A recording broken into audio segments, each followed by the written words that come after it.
ช่องน้ำชาพาเพลินนะคะวันนี้เราอยู่ที่ระยองมาริออทจ้าเราก็จะมาถ่ายเมื่อคืนเรานอนไปแล้ววันหนึ่ง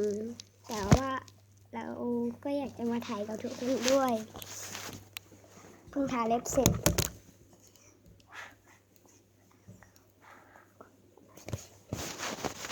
เราจะไปตรงไหนกันดีคะมีรองเท้าหมักด้วย